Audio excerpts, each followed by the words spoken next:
हाँ भाई, अपना जो टॉपिक है क्लोर क्षार प्रक्रम, विरंजक चूर्ण सोडियम बाइकार्बोनेट का निर्माण कैसे होता है, इसका क्या उपयोग है, धावन सोडा जो धोने का सोडा है ना उसका निर्माण कैसे होता है, और पीओपी प्लास्टर ऑफ पेरिस हड्डी वगैरह टूट जाती हैं, या अपन जो खिलौने लाते हैं ना वो पीओपी के बने हुए होते हैं, तो उनके बारे में सबके बारे में अध्ययन करेंगे। सबसे पहले बात करते हैं हम क्लोर क्षार प्रक्रम की। देखो क्लोर क्षार प्रक्रम में हम सबसे इंपॉर्टेंट चीज एक पात्र लेते हैं और पात्र में सोडियम क्लोराइड NaCl का जलीय विलयन लेते हैं, सोडियम क्लोराइड का जलीय विलयन लेते हैं। अब जलीय विलयन जब लेकर के हम उस पात्र में एक तो एनोड लगाते हैं, एनोड जो होता है उस पर धनावेश होता है, और एक हम लगाते हैं कैथोड और उस पे होता है ऋणावेश होता है। तीसरी चीज, जैसे ही हम विद्युत परिपथ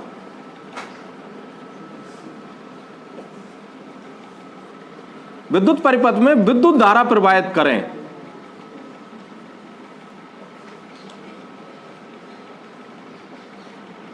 विद्युत धारा प्रवाहित करते हैं, तो जो सोडियम क्लोराइड है NaCl इसका विद्युत अपघटन हो जाता है, विद्युत अपघटन हो जाता है। और विद्युत अपघटन होने के कारण इसमें एक तो क्लोरीन गैस Cl2 गैस बनती है। इसका मतलब जब इसका विद्युत अपघटन हुआ तो ये टूट गया Na प्लस Cl माइनस में, Na प्लस और Cl माइनस में। और जो जल है H2O इसका भी विद्युत अपघटन हुआ, इसका भी विद्युत अपघटन हुआ और ये टूट गया। H2O को अगर जैसे ही हम H प्लस और O2 माइनस में टूट गया, इसका मतलब यहां हुआ। तो देखो एक तो इसको तोड़ेंगे तो ये ऐसे टूटेगा OH माइनस में, H प्लस और OH माइनस में टूट गया। अब एक बात बताओ, यहां पर मुझे एक तो OH माइनस है, एक Na प्लस है, तो ये Na plus plus OH minus दोनों जुड़ करके, दोनों आयन जुड़ करके और NaOH का निर्माण कर लेंगे, जो एक जलीय विलयन में हमें क्या प्राप्त हुआ, क्षार। अब बचा कौन सा, एक तो H प्लस बचा और एक Cl माइनस बचा, ये दोनों बचे। ये दोनों क्या करेंगे, यहां पर विपरीत आवेश में गमन करेंगे। विपरीत आवेश में कैसे गमन करेंगे, तो Cl जो माइनस है वो तो एनोड पर चली जाएगी, Cl माइनस जो आयन है वो एनोड पर चली जाएगी, और Cl2 क्लोरीन गैस के रूप में पात्र से बाहर निकल जाएगी। और जो H प्लस आयन है वो कैथोड पर जो ऋणावेशित एक इलेक्ट्रोड है उस पर चली जाएगी। तो ये H plus ion hydrogen gas के रूप में परिवर्तित होकर के और कैथोड से ये हाइड्रोजन गैस के रूप में बाहर निकल जाएगी। हम जानते हैं क्लोरीन गैस जो होती है वो कीटनाशक के रूप में हम उपयोग कर सकते हैं, और H2 जो गैस होती है, हाइड्रोजन जो गैस होती है, उसको हम ईंधन के रूप में उपयोग में ले सकते हैं, क्योंकि हाइड्रोजन गैस जो होती है ज्वलनशील होती है नहीं है, इसलिए हम H प्लस के रूप में उसको उपयोग कर सकते हैं। अब बचा कौन, NaOH। देखो क्लोरीन गैस बन गई, इसलिए इसको कह दिया क्लोर, क्लोर कह दिया। और यहां पर जलीय विलयन में ये क्षार बना, जो NaOH के रूप में जल के साथ में ये बाहर निकल रहा है, इधर से जल प्रवाहित कर रहे हैं और इधर से NaOH युक्त जल बाहर निकल रहा है। इसका मतलब यहां पर क्या बन गया, क्षार बन गया। इसलिए इस पूरे प्रक्रम को कह देंगे क्लोर क्षार प्रक्रम। क्या कह देंगे, क्लोर क्षार प्रक्रमण।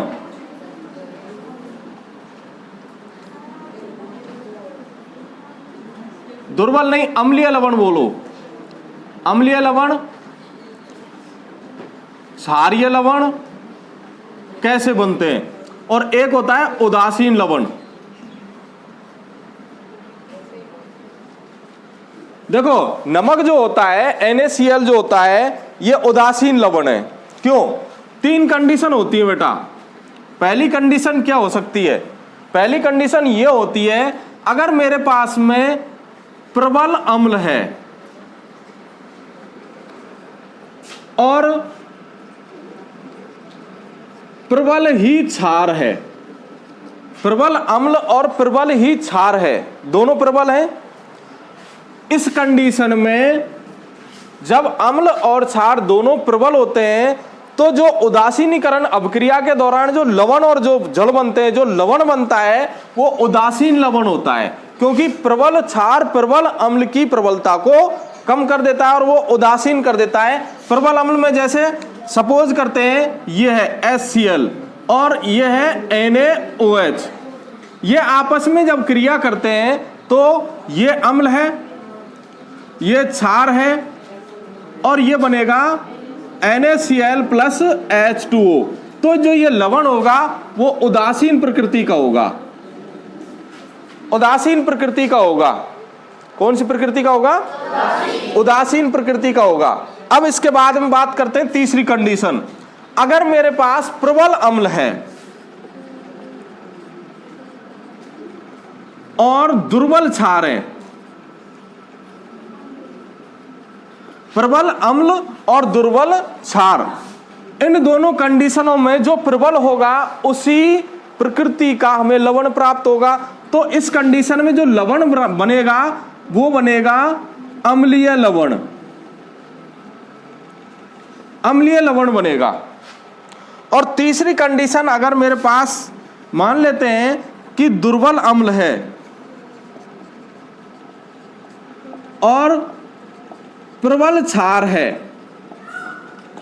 तो इस कंडीशन में देखो दुर्बल अम्ल और प्रबल क्षार, जो प्रबल है उसी प्रकृति का हमें लवण प्राप्त होगा। तो यहां पर क्षारीय लवण प्राप्त होगा, क्षारीय लवण प्राप्त होगा। तो ये तीन कंडीशन आपको अच्छी तरह से याद कर लेनी है। जो NaCl है ये नमक, ये उदासीन प्रकृति का होता है, क्योंकि इसमें जो उदासीनकरण अभिक्रिया होती है ना, उसमें भाग लेने वाले अम्ल और क्षार वो दोनों प्रबल कंडीशन के होते हैं। कॉन्सेंट्रेट लिया जाता है, सांद्र लिया हाँ भाई। अब बात करते हैं विरंजक चूर्ण की। विरंजक चूर्ण,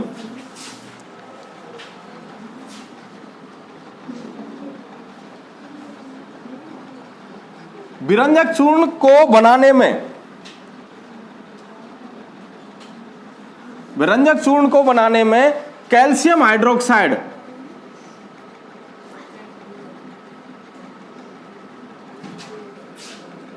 कैल्शियम हाइड्रोक्साइड में जो कैल्शियम हाइड्रोक्साइड है इसके शुष्क विलयन में, कैल्शियम हाइड्रोक्साइड के शुष्क अवस्था अगर इसकी रहे तो उसमें अगर हम जैसे ही इसमें क्लोरीन गैस प्रवाहित करेंगे, कैल्शियम हाइड्रोक्साइड का जो सूत्र होगा CaOH का उल्टा से, जैसे ही इसमें क्लोरीन गैस प्रवाहित की तो जो मुझे चूर्ण प्राप्त हुआ वो विरंजक चूर्ण प्राप्त हुआ, और जिसका सूत्र है CaOCl2। ये विरंजक चूर्ण है। ये इस प्रकार से, तो इसकी बनने की विधि है। इसमें बनने के लिए हमें जो उत्पाद अभिकारक काम में लेंगे वो कैल्शियम हाइड्रोक्साइड, शुष्क अवस्था में जो कैल्शियम हाइड्रोक्साइड है उसको क्लोरीन गैस प्रवाहित करके हम विरंजक चूर्ण का निर्माण करेंगे। इसका उपयोग देखो, उपयोग में सबसे पहली बात तो पहला उपयोग तो इसका कीटनाशक में काम में लेते हैं, कीटनाशक के रूप में हम इस काम में लेते हैं। दूसरी कंडीशन, इसमें ऑक्सीजन उपस्थित है तो ये ऑक्सीकारक के रूप में भी काम में लिया जा सकता है। ऑक्सीकारक, ऑक्सीकारक मतलब उपचायक, उपचायक के रूप में भी इसमें काम में लिया जा सकता है। तीसरी कंडीशन, जो प्रयोगशाला अभिकर्मक, प्रयोगशालाओं में जो अभिकर्मक रखा रहता है तो उसमें भी इसका उपयोग प्रयोगशाला अभिकर्मक के रूप में भी इसका उपयोग किया जाता है। तो ये आपका विरंजक चूर्ण हो गया। इसका सूत्र कई बार पूछा गया माध्यमिक शिक्षा बोर्ड ने कि विरंजक चूर्ण का सूत्र लिखो, तो ये सूत्र आपको अच्छी तरह से याद कर लेना, CaOCl2। विरंजक चूर्ण हो गया। इसके बाद में अपना आता है सोडियम बाइकार्बोनेट या sodium hydrogen carbonate. Sodium bicarbonate या sodium hydrogen carbonate. Sodium hydrogen carbonate, इसमें जो है वो NaSCO3 इसका सूत्र है। ये कैसे बनता है, बनाने के लिए हम क्या उपयोग में लेते हैं? देखो बच्चों, अगर मैं सोडियम क्लोराइड के साथ, सोडियम क्लोराइड मतलब नमक के जलीय विलयन में, नमक के जलीय विलयन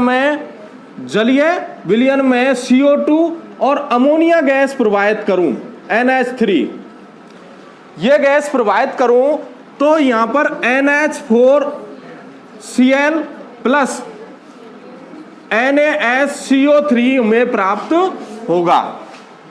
ध्यान से सुनना, बनाने में नमक के जलीय विलयन में कार्बन डाइऑक्साइड और अमोनिया गैस दोनों को प्रवाहित किया जाए, दोनों को प्रवाहित करें तो सोडियम क्लोराइड का विलयन, क्लोरीन का एक विलयन अमोनियम क्लोराइड, इसका नाम है ammonium chloride.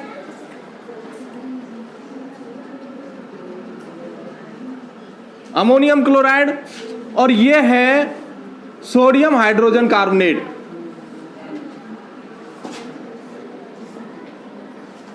Sodium hydrogen carbonate ये हमें प्राप्त होगा। इसके उपयोग देखो, इसके उपयोग विरंजक चूर्ण बनाने में सबसे पहले इंपॉर्टेंट है, सॉरी ये है अपना जो, अरे उसको कहते हैं खाने का सोडा जो होता है ना,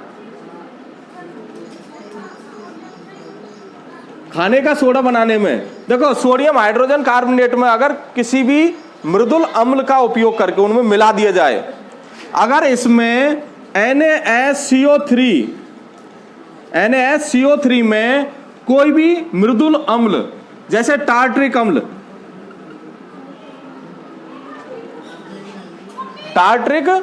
अम्ल मिला दिया जाए, टार्ट्रिक अम्ल मिलाएंगे तो हमें बात है नहीं, खाने का सोडा प्राप्त होगा, खाने का सोडा प्राप्त होगा।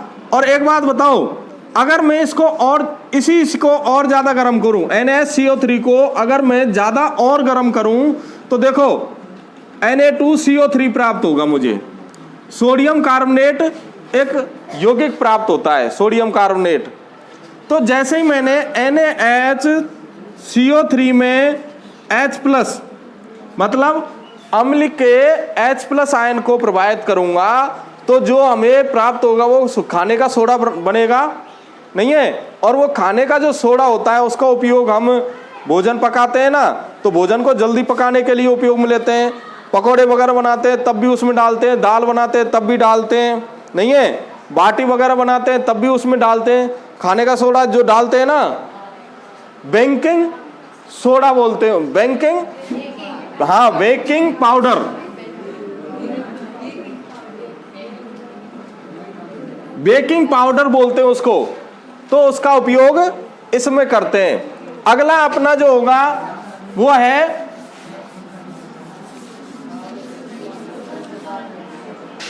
धावन सोडा।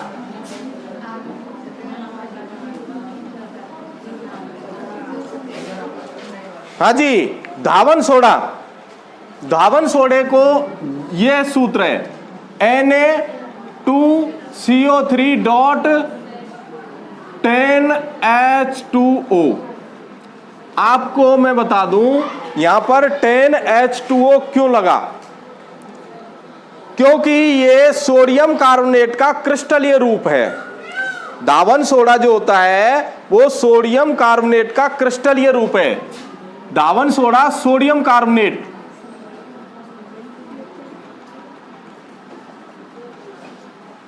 का क्रिस्टलीय रूप है। धावन सोडा सोडियम कार्बोनेट का क्रिस्टलीय रूप। अब क्रिस्टलीय रूप क्यों कहेंगे? क्योंकि इसमें 10 अणु जल के उपस्थित हैं और उन 10 अणु जो जल के उपस्थित हैं उनको बोलते हैं क्रिस्टलन जल। क्रिस्टलन जल। अब क्रिस्टलन जल की परिभाषा क्या हुई फिर? क्रिस्टलन जल की जो परिभाषा हुई, लवण के एक इकाई सूत्र में उपस्थित जल के अणुओं की संख्या को क्रिस्टलन जल कहते हैं। ध्यान से सुनना परिभाषा को और ध्यान से देखना। लवण, ये एक लवण है सोडियम कार्बोनेट। लवण के एक इकाई, ये पूरा एक ही सूत्र है, एक इकाई सूत्र में उपस्थित जल के अणुओं की संख्या, जिसमें ये जो जल के अणु उपस्थित है उन्हीं अणुओं को क्रिस्टलन जल के अणु कहते हैं। ये हो गई क्रिस्टलन जल की बात। अब इसका निर्माण कैसे हुआ धावन सोडे का? सीधी सी बात है, सोडियम जो कार्बोनेट है Na2CO3, इसमें 10 जल के अणुओं को जोड़ दो। 10 जल के अणुओं को जैसे ही हम इसमें जोड़ेंगे तो हमारे पास जो प्राप्त होगा Na2CO3.10H2O, ये क्रिस्टल प्राप्त हो जाएगा। ये क्रिस्टल हमें प्राप्त हो जाएगा। ये क्रिस्टल प्राप्त होगा। इसका उपयोग क्या होगा फिर? उपयोग ध्यान से सुनना, इसके काफी बार उपयोग पूछे गए हैं। उपयोग पहला, कागज, कपड़ा, सीसा उद्योग में इसका उपयोग किया जाता है। दूसरा, बोरेक्स के निर्माण में इसका उपयोग किया जाता है। तीसरा, प्रयोगशाला अभिकर्मक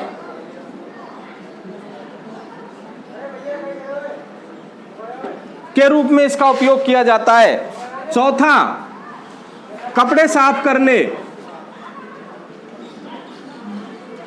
में इसका उपयोग किया जाता है। और पांचवा अगर हम बताएं तो जल की जो कठोरता है, जल की जो स्थायी कठोरता है, स्थायी कठोरता को दूर करने में इसका उपयोग किया जाता है। कुल मिला के बात यह है कि धावन सोडा जो होगा वो सोडियम कार्बोनेट का क्रिस्टलीय रूप है और क्रिस्टलन जल वो होता है जो लवण के एक इकाई सूत्र में जो जल के अणु उपस्थित होते हैं। और इसका निर्माण, इसमें 10 जल के अणुओं को जोड़ दो तो वो क्रिस्टल प्राप्त हो जाएगा धावन सोडे का। और इसका उपयोग मैंने 5 आपको बता दिए हैं। लास्ट अपना है पीओपी, बहुत ही इंपॉर्टेंट टॉपिक है, प्लास्टर ऑफ पेरिस। पीओपी का पूरा नाम है पीओपी, इसका प्लास्टर ऑफ पेरिस। इसका सूत्र देखो, इसका सूत्र होगा CaSO4.1/2H2O। जैसे धावन सोडा सोडियम कार्बोनेट का क्रिस्टल था, ऐसे ही ये जो प्लास्टर ऑफ पेरिस है ये जिप्सम का भी, जिप्सम का क्रिस्टलीय रूप है CaSO4। देखो जिप्सम का जो सूत्र होगा, जिप्सम का जो सूत्र होगा वो ये होगा बच्चों, CaSO4.2H2O। ये जिप्सम का सूत्र है। अगर जिप्सम को लगभग 393 केल्विन ताप पर मैं गर्म करूं, जिप्सम को CaSO4.2H2O को मैं गर्म करूं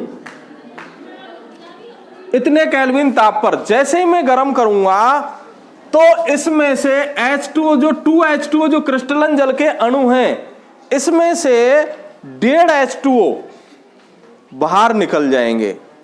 सिर्फ आधा H2 मतलब जल का अर्ध हाइड्रेट ही इसमें बचेगा। आधा जल का अणु ही इसमें बचेगा। और जो सूत्र आएगा CaSO4.1/2H2O, इसका मतलब इसमें से 1 से 1/2 H2O बाहर निकल गया। जैसे इसको मैंने गर्म किया तो मुझे प्राप्त हुआ POP।